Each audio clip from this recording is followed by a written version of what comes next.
ini Wan sudah dipegang gitu? Sudah di itu tensi? Sudah. Sudah disuntik? Hah? Sudah disuntik belum? Belum. Nah, kalau sudah suntik baru nanti pukulin lagi.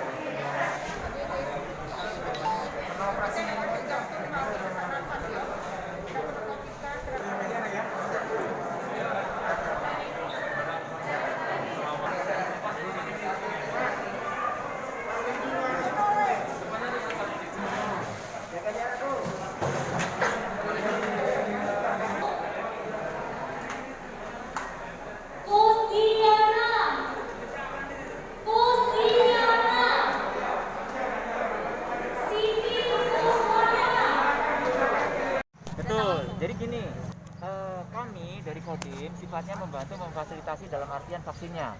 Adapun kepanitiaan ini sendiri dari sekolah ini, sehingga pihak sekolah lah yang mengumumkan itu. Betul, memang pendaftarannya online seperti itu. Bagi warga yang belum sempat vaksin hari ini gimana Pak? Baik, bagi masyarakat kita yang hari ini belum bersempat vaksin karena memang vaksinnya terbatas, mohon sabar. Nanti apabila dukungan vaksin sudah kita terima, tentunya kita akan selenggarakan kegiatan yang serupa. Untuk hari ini berapa dosis vaksinnya yang